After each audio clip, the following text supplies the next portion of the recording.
നമ്മുടെ ഓണം ഇവിടെ നമ്മുടെ കുടുംബ വീട്ടിലോട്ടാണ്. നമുക്ക് അങ്ങോട്ട് വാ. വേറെന്തോ സംഭവം അതങ്ങ് കട്ട് ചെയ്ത്. അപ്പൊ എല്ലാവർക്കും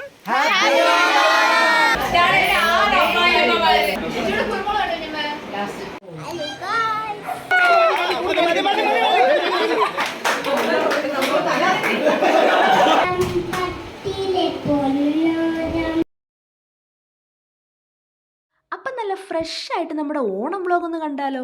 ആരും എന്നെ ചീത്ത വിളിക്കരുത്. എന്താന്ന് വെച്ചാൽ ഞാൻ ഓണം കഴിഞ്ഞ് പിറ്റേ ദിവസം തൊട്ടേക്ക് ഇത് എഡിറ്റ് ചെയ്യാൻ നോക്കുന്നുണ്ട്, പക്ഷെ അങ്ങോട്ട് നടക്കുന്നില്ല. ഇന്നാണ് എനിക്കതിന്റെ സമയം കിട്ടിയത്. ഓണം തുടങ്ങി അന്ന് തൊട്ടേക്ക് വിരുന്നും തീറ്റിയും തന്നെ, പിന്നെ എങ്ങനെ സമയം കിട്ടാനാ?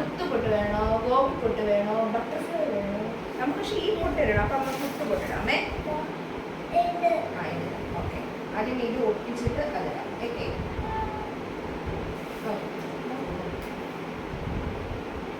നീട്ടി വാല് വേണോ കുഞ്ഞു വാല് വേണോ?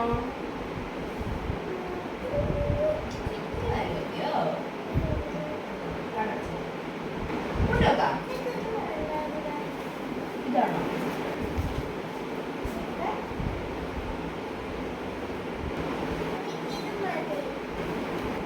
ലോട്ടസ്? 1 2 3 4 5 സമയമില്ല.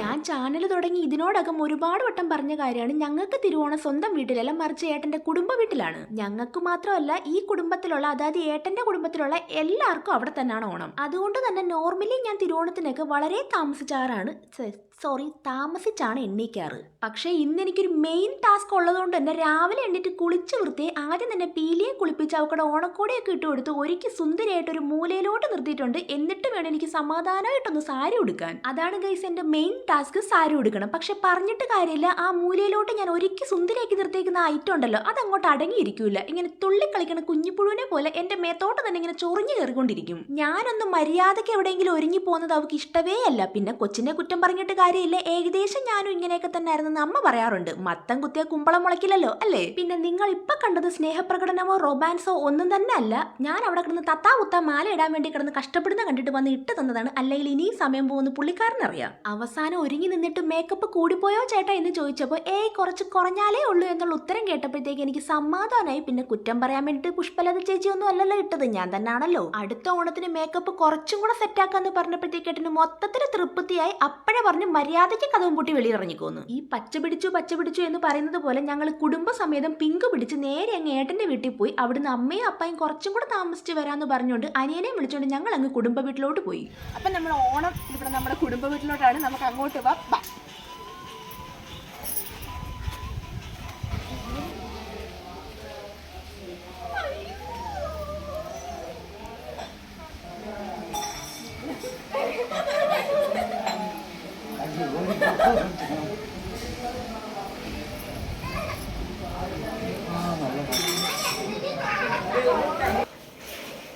ഈ പായസം ഒക്കെക്കൊണ്ടിരിക്കുന്നതാണെങ്കിൽ 4ാമത്തെ മുട്ടയപ്പ.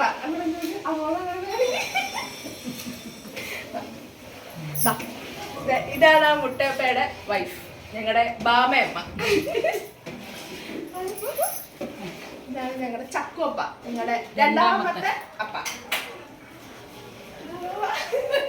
ഇത് ചക്കുവപ്പയുടെ സുന്ദരിയായ ഭാര്യ, ഞങ്ങളുടെ സുഷമയമ്മ.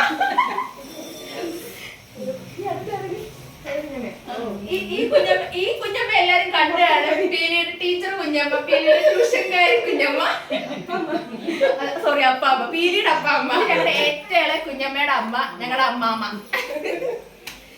ഞങ്ങളുടെ ഇവിടുത്തെ ഞങ്ങളുടെ ഹർഷു, ഞങ്ങളുടെ പീലി. ഹായ് പറ, ഹായ് പറ.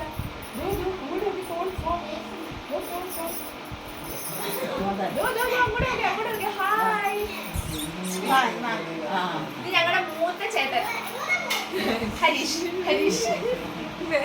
ചേട്ടന്റെ ചേട്ടത്തി ഭാര്യ, ചേട്ടന്റെ ഭാര്യ, ഞങ്ങളുടെ ചേട്ടത്തി, ഏറ്റവും മൂത്ത ചേട്ടത്തി. ഞങ്ങളുടെ അമ്മ ഒരാളും ഉണ്ട്, നേരത്തെ കാണിച്ച ഹർഷു. ഇത് ഞങ്ങളുടെ മൂത്ത മുട്ടാമ്മ, ഏറ്റവും മൂത്ത മുട്ടാമ്മ. അമ്മയുടെ പപ്പയുടെ പപ്പ കണ്ടുപോയി എവിടെ പപ്പ ഇപ്പൊ വരുമ്പോ ഞാൻ കാണിച്ചു തരാം. ഇത് ഞങ്ങളുടെ രണ്ടാമത്തെ ചേട്ടൻ.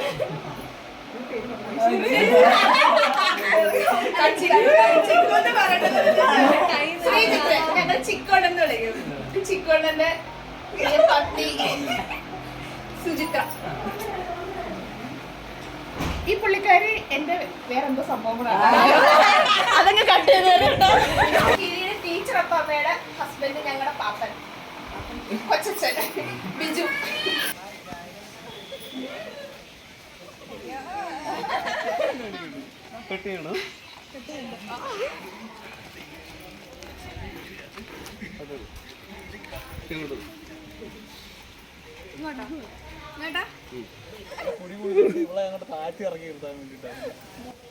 ഇതാണ് ലക്ഷ്മി, ഇതാണ് പൊന്നു, എൻ്റെ നാത്തോന്മാര്.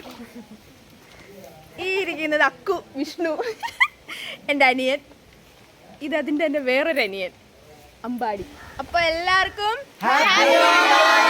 അങ്ങനെ ഞങ്ങൾ അവിടെ വന്ന് കുറച്ച് കഴിഞ്ഞപ്പോഴത്തേക്ക് ഞങ്ങളുടെ ഇണക്കുരുവികളായ അപ്പായും അമ്മയും ബൈക്കിലിങ്ങ് പറന്നെത്തിയിരിക്കുകയാണ്. ഇത് കാണുമ്പോൾ നിങ്ങൾ ചോദിക്കും തിരുവോണ സദ്യക്കകത്ത് നിങ്ങൾ ചീനി വിളമ്പാറുണ്ടോന്ന്. പക്ഷെ ഞങ്ങൾ തിരുവോണ സദ്യക്കകത്ത് ചീനി വിളമ്പാറില്ല. പക്ഷെ തിരുവോണത്തിന്റെ അന്ന് രാത്രി ഞങ്ങൾ ചീനിയും ചിക്കനും കഴിക്കാറുണ്ട്. അതിന് വേണ്ടിയിട്ടുള്ള പ്രിപ്പറേഷൻസ് ആണ് അപ്പാമാര് പുറത്ത് ചെയ്തുകൊണ്ടിരിക്കുന്നത്. പക്ഷെ അകത്ത് അടുക്കളയിലാണെന്നുണ്ടെങ്കിൽ നമ്മുടെ സദ്യയൊക്കെ റെഡി ആയിട്ട് അവസാന ഘട്ടമായിട്ടുള്ള പായസം വെന്തുകൊണ്ടിരിക്കുകയാണ്. സത്യം പറഞ്ഞ അന്നത്തെ ദിവസം ഞങ്ങൾ മൊത്തത്തിൽ ഫ്രീ ആണ്. അതായത് തിരുവോണ ദിവസത്തെ കുക്കിങ്ങിൽ ഞങ്ങൾ വന്നു കയറിയ മരുമക്കളുമാരും ഇവിടെ ഉള്ള മക്കളുമാരും ഒന്നും ചെയ്യാറില്ല. ഉച്ചക്കത്തെ കുക്കിംഗ് മൊത്തം അമ്മമാര് ചെയ്തോളും, വൈകിട്ടത്തെ കുക്കിംഗ് അപ്പാമാരും ചെയ്യും. ഞങ്ങളുടെ ആകെ ഉള്ളൊരു കോൺട്രിബ്യൂഷൻ എന്ന് പറഞ്ഞാൽ ഇതെല്ലാം ഒന്ന് തിന്ന് തീർക്കുക എന്നുള്ളതാണ്.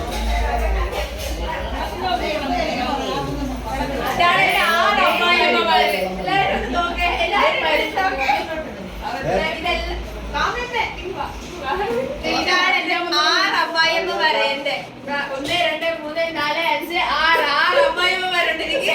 എല്ലാം പറഞ്ഞിട്ട് അവസാനം ഞാനിങ്ങനെ റിംഗ് ടോൺ പോലെ ചിരിക്കുന്ന എന്താന്ന് വെച്ചാൽ ഇത്രയും പേരുടെ ബഹളത്തിനിടയ്ക്ക് ഞാനിങ്ങനെ ഇത്രയും ഒച്ചയെടുത്ത് സംസാരിക്കുന്ന ആലോചിച്ചിട്ട് എനിക്ക് തന്നെ എൻ്റെ കഴിവോർത്ത് ഞാനിങ്ങനെ ചിരിച്ചു പോകുന്നതാണ് ഗൈസ്. അങ്ങനെ സദ്യയൊക്കെ റെഡിയായപ്പോഴത്തേക്ക് തോരൻ വന്നു, കാളൻ വന്നു, പച്ചടി, കിച്ചടി, അച്ചാറ്, ചോറ്, പരിപ്പ്, അവസാനം പപ്പടവും വന്നു, പായസവും വന്നു. ഇത് ഇവിടുത്തെ ഒരു രീതിയാണ്. നമ്മൾ എന്ത് ഫംഗ്ഷൻ വന്നാലും ആദ്യത്തെ ഇലയിട്ട് വിളക്കിന് മുന്നിൽ ഫുഡ് വെക്കാറുണ്ട്. ചിലയിടങ്ങളിൽ അതിനെ ദൈവത്തിന് കൊടുക്കുന്നതാണെന്ന് പറയും, ചിലരതിനെ ഈ പൂർവികർക്ക് കൊടുക്കുന്നതാണെന്ന് പറയും. അങ്ങനെ പലയിടങ്ങളിലും പല രീതിയിൽ പറയാറുണ്ട്. എന്റെ വീട്ടിൽ ഞാൻ ഇങ്ങനെ ഒരു പരിപാടി കണ്ടിട്ടേ ഇല്ല. ആദ്യമായിട്ട് ഞാൻ ഇത് കാണുന്നത് ഇവിടെ വന്നതിന് ശേഷമാണ്. പക്ഷെ ഒരു കാര്യം എന്താന്ന് വെച്ചാൽ ഞങ്ങൾ എല്ലാവരെയും കൊണ്ട് കുറേശ്ശെങ്കിലും ആ ഇലയ്ക്കകത്ത് വിളമ്പിക്കാറുണ്ട്. അങ്ങനെ വിളക്കിന്റെ മുന്നിൽ ഇലയിട്ട് വിളമ്പിയതിനു ശേഷം ഓരോ പന്തി പോലെ ഓരോരോ സെറ്റായിട്ട് എല്ലാവരും ഇരുന്ന് സദ്യ കഴിക്കാനിരുന്നു. ആദ്യത്തെ പന്തിയിൽ തറയിൽ പിള്ളേര് സെറ്റും ടേബിളിൽ അപ്പാമാരും ഇരുന്ന് കഴിച്ചു. അപ്പോഴും ഞങ്ങളും അമ്മമാരും കൂടെ ചേർന്ന് വിളമ്പി. രണ്ടാമത്തെ പന്തിയിൽ ഞങ്ങൾ കല്യാണം കഴിച്ച പിള്ളേര് സെറ്റ് തറയിലും ഇരുന്നു, അമ്മമാർ ടേബിളിലും ഇരുന്നു. അപ്പൊ നേരത്തെ കഴിച്ച പിള്ളേര് സെറ്റും അപ്പാമാരും ചേർന്ന് ഞങ്ങൾക്ക് വേണ്ടിയിട്ട് വിളമ്പി. എല്ലാരും കൂടി ഇങ്ങനെ ഒരുമിച്ചിരുന്ന് സദ്യയൊക്കെ കൊണ്ടുവന്ന ഒരു പ്രത്യേക രസം തന്നെയാണ് കേട്ടോ. ഇവിടെ പീലിയാണെന്നുണ്ടെങ്കിൽ ഹർഷു ചേട്ടനെ കിട്ടിയപ്പോഴത്തേക്ക് പിന്നെ എന്നെ വേണ്ട തന്നെത്താൻ വാരത്തിന്നോണ്ടിരിക്കുകയാണ്. പക്ഷെ ഇത് അധിക നേരമൊന്നും നീളത്തില്ല. 2 ഉരുള തിന്നിട്ട് അപ്പോഴേ വിളിക്കും അമ്മയെ വരുത്താന്ന്. അങ്ങനെ പിള്ളേരൊക്കെ ഫുഡ് കഴിച്ചിട്ട് ആദ്യത്തെ പന്തി കഴിഞ്ഞ് രണ്ടാമത്തെ പന്തിയിൽ ഞങ്ങളിരുന്നു. നല്ല അടിപൊളി പരിപ്പ്, പപ്പടം, പുളിശ്ശേരി, സാമ്പാർ, അവിയൽ, തോരൻ, പച്ചടി, കിച്ചടി, അച്ചാറ്, നല്ല അടിപൊളി അടപ്രഥമൻ അടക്കം നല്ല കിടിലൊരു ഊണങ്ങ് കഴിച്ചു. ഇത്രയും നേരമായിട്ട് എല്ലാവരും കഴിക്കുന്നതിനിടയ്ക്ക് ഞാൻ കഴിക്കുന്നത് നിങ്ങൾ കണ്ടില്ലല്ലോ. ഞാനും ഏട്ടനും കൂടെ ഒരു മൂലയ്ക്ക് ആർക്കും ഒരു ശല്യം ഇല്ലാതെ ഒതുങ്ങിയിരുന്ന് സദ്യ ആസ്വദിച്ച് കഴിച്ചുകൊണ്ടിരിക്കുകയാണ്. എന്നിട്ട് വേണം അടുത്ത പരിപാടി തുടങ്ങാൻ. ഇതെന്റെ ഏറ്റവും മൂത്ത മുട്ടാപ്പ. ഏറ്റവും മൂത്ത മുട്ടാപ്പ. നിങ്ങളുടെ ഏറ്റവും ഇളയ പാപ്പൻ ബിനു പാപ്പൻ.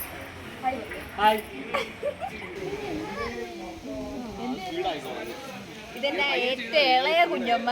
എന്റെ ബ്ലൗസ്, എന്റെ ചുരിദാർ എല്ലാം തയ്ക്കുന്നത് കുഞ്ഞമ്മയാണ്, പീലിയുടെ കൊച്ചപ്പാമ്മ.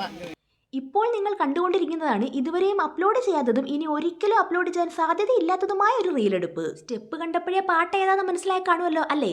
പിന്നെ എന്തുകൊണ്ട് ഈ റീൽ ഇട്ടില്ല എന്ന് ചോദിച്ചാൽ എല്ലാ മൂഡുകളും എടുത്തിട്ട് അവസാനമായപ്പോഴത്തേക്ക് റീൽ എടുക്കാനുള്ള ഞങ്ങളുടെ മൂഡ് അങ്ങ് പോയി. ഇതേ ഉരുണ്ടുരുണ്ട് പാവാടയും പൊക്കി പിടിച്ചോണ്ട് പീലി പോകുന്ന പോക്ക് നിങ്ങൾ കണ്ടോ? സദ്യയൊക്കെ കഴിഞ്ഞിട്ട് ഒരു ഉറക്കത്തിലുള്ള പോക്കാണത്. പക്ഷെ അത് നടക്കാൻ പോകുന്നില്ല.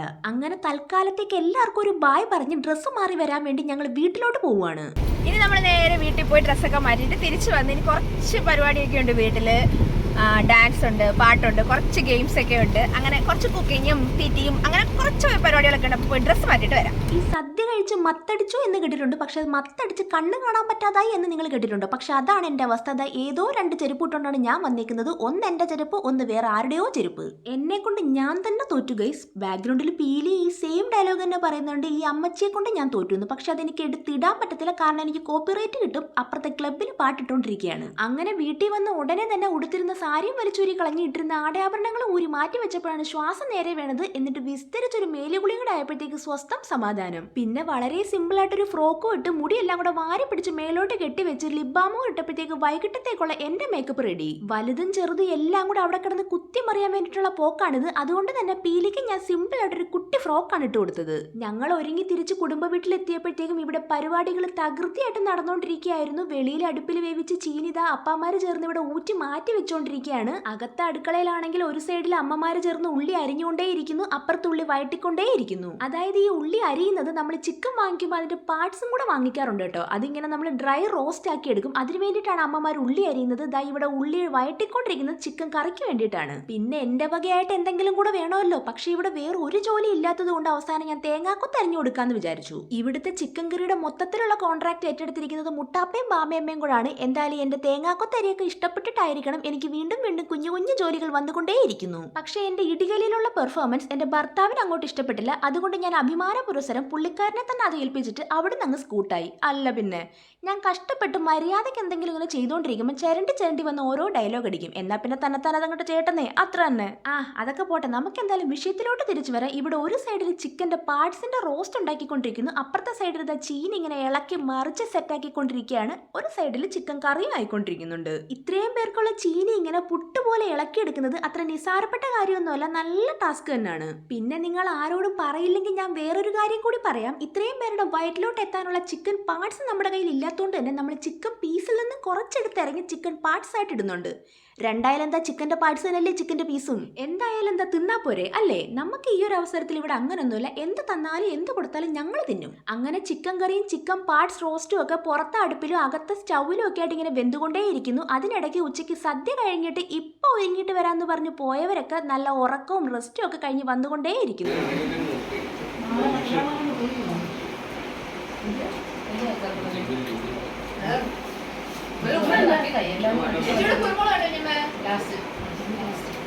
എന്തുണ്ടാക്കിയാലും ആദ്യമേ ഞാൻ പോയെങ്കിൽ ടേസ്റ്റ് ചെയ്യും. അത് ഞാൻ ഗണപതി ആയോണ്ടൊന്നും അല്ല കേട്ടോ, അതൊക്കെ ഒരു രസം. സാധാരണ ഞാനാണല്ലോ ഇങ്ങനെ എന്തെങ്കിലുമൊക്കെ ഉണ്ടാക്കിയിട്ട് ആർക്കെങ്കിലും ഒക്കെ കൊടുത്തിട്ട് എങ്ങനെയുണ്ടെന്ന് ചോദിക്കുമ്പോഴത്തേക്ക് അവരെന്തെങ്കിലും കുറ്റം കുറവ് പറയോ അല്ലെങ്കിൽ കൊള്ളാം എന്ന് പറയോ കേൾക്കുമ്പോഴത്തേക്ക് എനിക്കൊരു സന്തോഷം. അതുപോലെ നമുക്ക് തിരിച്ചു ആരെങ്കിലും ഇങ്ങനെ എന്തെങ്കിലും ഉണ്ടാക്കി തന്നിട്ട് അത് എങ്ങനെയുണ്ടെന്ന് ചോദിക്കുമ്പോൾ അത് ടേസ്റ്റ് ചെയ്ത് പറയാനോ എന്തെങ്കിലും കുറ്റം കുറവ് പറയുകയോ ചെയ്യുമ്പോഴത്തേക്ക് ഒരു മനസ്സുഖം, അത്രേ ഉള്ളൂ. വൈകിട്ടായി കഴിഞ്ഞാൽ പിന്നെ ഇവിടെ അടുക്കളയിൽ തിക്കും തിരക്കുമാണ്. എല്ലാവരും കൂടെ അടുക്കളയിൽ തന്നെ ആയിരിക്കും. ദാ ഈ ഒരു ചിക്കൻ പാർട്സിന് വേണ്ടിയിട്ട് ഇവിടെ വൻ അടിയാണ്. പക്ഷെ എനിക്ക് ചിക്കൻ പാർട്സിലല്ല നോട്ടം, അത് ഉണ്ടാക്കിയ ഒരു ചട്ടി ഉണ്ടല്ലോ, എന്റെ കണ്ണിൽ മൊത്തം ആ ചട്ടിയാണ്. ആ ചട്ടിക്കകത്തോട്ട് ചോറിട്ട് ഇളക്കി തിന്നണമെങ്കിൽ എന്റെ പൊന്നോ എന്ത് ടേസ്റ്റ് ആണെന്നറിയാമോ?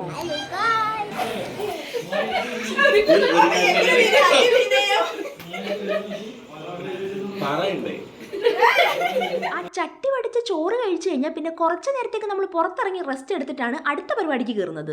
ഇപ്രാവശ്യം നല്ല പുട്ടുപോലെ വെന്ത ചീനിയും തലേന്നുണ്ടാക്കി വെച്ച നല്ല വറുത്തരച്ച് തെരണ്ടി മീൻ കറിയുമാണ്. ഇതൊന്നും ആർക്കും വിളമ്പിക്കൊടുക്കുന്ന പരിപാടിയൊന്നും ഇവിടെ ഇല്ല. ആർക്കൊക്കെ വിശക്കുന്നോ എപ്പോൾ വേണമെങ്കിലും ഒന്ന് എടുത്ത് കഴിക്കാം, അതാണ് ഇവിടുത്തെ സിസ്റ്റം. അതിനിടയ്ക്ക് ഞങ്ങളുടെ അപ്പച്ചിയുടെ ഒരു കുഞ്ഞു ബർത്ത്ഡേ സെലിബ്രേഷൻ കൂടെ ഉണ്ടായിരുന്നു.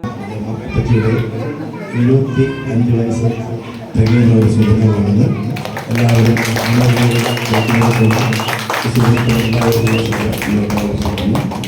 ഒരായിരം മണ്ണിൽ സദസ്സിന് ഓഫർ ചെയ്യുന്നു.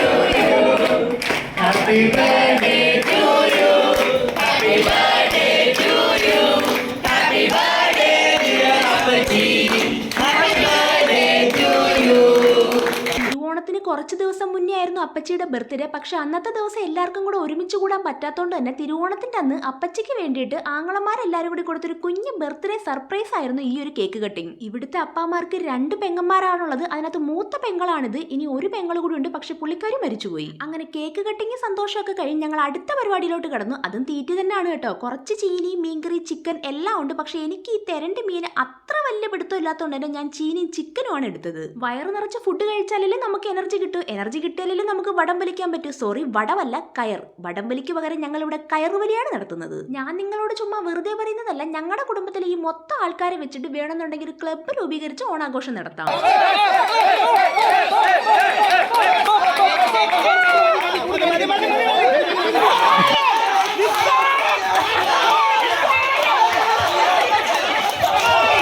അങ്ങനെ എന്റെ ടീം ആദ്യ റൗണ്ടിൽ വടം വലിച്ച് ജയിച്ചു. രണ്ടാമത്തെ റൗണ്ടിലും മൂന്നാമത്തെ റൗണ്ടിലും അതിദാരുണമായി തോറ്റതുകൊണ്ട് ഞങ്ങൾ അടുത്ത കസേരകളിലോട്ട് കടന്നു. പക്ഷെ പറഞ്ഞിട്ട് കാര്യമില്ല, അവിടെയും ഞാൻ വളരെ മ്ലേച്ഛകരമായിട്ട് തോറ്റു. ഈ കസേരകളിൽ ജയിച്ചതാരാന്നറിയാമോ? ഞങ്ങളുടെ സ്വന്തം മുട്ടയമ്മ.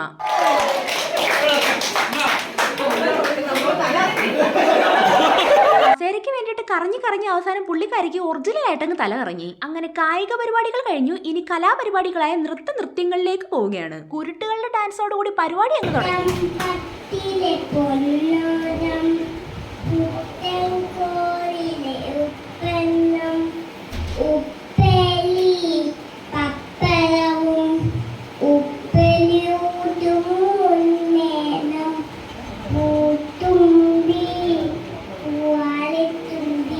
വക ഒരു ഓണപ്പാട്ട് കൊണ്ട് തുടങ്ങിയിട്ട് പിന്നീട് അങ്ങോട്ട് വലിയവരും ചെറിയവരും ഒക്കെ തുരാന്നങ്ങോട്ട് പാടിക്കൊണ്ടിരുന്നു. ഇവിടെ പിന്നെ സ്വന്തമായിട്ട് മൈക്ക് സിസ്റ്റവും കാര്യങ്ങളും എല്ലാം ഉള്ളതുകൊണ്ട് തന്നെ ഞങ്ങൾക്ക് പുറത്തൊന്നും എടുക്കേണ്ടി വന്നില്ല. എല്ലാം അകത്ത് തന്നെ ഉണ്ട്. അതുപോലെ തന്നെ എല്ലാവരും നല്ലതുപോലെ ഒന്നിനൊന്നും മെച്ചമായിട്ട് പാട്ടും പാടും ഡാൻസും കളിക്കും. പക്ഷെ എനിക്കിതൊന്നും അങ്ങോട്ട് ഇടാൻ പറ്റത്തില്ല. കോപ്പിറൈറ്റ് ഒരു വിഷയമാണല്ലോ. ഇവരൊക്കെ ഈ നല്ല അടിപൊളിയായിട്ട് പാടുന്നതും ഡാൻസ് കളിക്കുന്നതും ആയിട്ടുള്ള പാട്ടൊക്കെ എനിക്ക് ഇടണമെന്നുണ്ടായിരുന്നു. പക്ഷെ ചുമ്മാ എന്തിനാ വെറുതെ കോപ്പിറൈറ്റിന്റെ രൂപത്തിൽ പോയി ചൊറിഞ്ഞടി വാങ്ങിക്കുന്നത്. അങ്ങനെ പാട്ടൊക്കെ കഴിഞ്ഞപ്പോഴത്തേക്ക് ഞങ്ങൾ പിന്നെ ഡാൻസ് അങ്ങോട്ട് തുടങ്ങി. ഈ ഒരു ആട്ടം തുടങ്ങിക്കഴിഞ്ഞാൽ സത്യം പറഞ്ഞാൽ പിന്നെ ഞങ്ങളത് നിർത്തൂല. ഒരു 1-2 മണി വരെ ഇത് അങ്ങനെ അങ്ങ് തുടർന്നുകൊണ്ടേയിരിക്കും. അതെന്താണെന്ന് ഞങ്ങൾക്ക് അറിയാൻ മേല. നിങ്ങൾക്ക് വേണമെങ്കിൽ ഇത്രയും നേരം ഞങ്ങൾ തിന്നതല്ല എല്ലിൻ്റെ ഇടയിൽ കയറിയിട്ടുള്ളത് ആട്ടമാണെന്ന് പറയാം. പക്ഷെ ഞങ്ങൾക്ക് അത് അങ്ങനല്ല. ഞങ്ങൾക്ക് ഇത്രയും നേരം തിന്നതല്ല ഇവിടെ തന്നെ ദഹിപ്പിച്ചിട്ടേ ഞങ്ങൾ പോകത്തുള്ളൂ. ആദ്യം അപ്പാമാരും അമ്മമാരും എല്ലാവരും ഞങ്ങളുടെ കൂടെ കളിക്കാൻ കാണും. പക്ഷെ കുറച്ച് കഴിയുമ്പോഴത്തേക്ക് അവർ തളർന്നെങ്കിരിക്കും. പക്ഷെ ഞങ്ങൾ അങ്ങോട്ട് കളിച്ച് ഞങ്ങൾക്ക് അങ്ങോട്ട് അവസാനം കയ്യും കാലും അനങ്ങാൻ വയ്യാതായി ബോധമില്ലാതെ വീഴുന്നിടം വരെ ഞങ്ങൾ കളിക്കും. ഇതിന്റെ മെയിൻ ഹൈലൈറ്റ് എന്താന്ന് വെച്ചാൽ ഇത്രയും നേരം കഴിച്ചതൊക്കെ വയറ്റിൽ കിടന്ന് കുത്തിയിട്ട് അത് ദഹിപ്പിക്കാൻ വേണ്ടിയിട്ടായിരിക്കും ഈ തുള്ളൽ തുള്ളുന്നത്. പക്ഷെ തുള്ളൽ നിന്ന് കഴിയുമ്പോഴത്തേക്ക് ഞങ്ങൾക്ക് വീണ്ടും വിശക്കും. അപ്പോൾ വയറ് നിറച്ച് വീണ്ടും കഴിച്ചിട്ടായിരിക്കും ഞങ്ങൾ വീട്ടിൽ പോയി കിടന്നുറങ്ങുന്നത്. ഇതാണ് ഞങ്ങളുടെ ഓണം. ഇഷ്ടമായ ലൈക്ക് ചെയ്യാൻ സബ്സ്ക്രൈബ് ചെയ്യാൻ മറക്കണ്ട. അപ്പോൾ ഓക്കെ, ബൈ.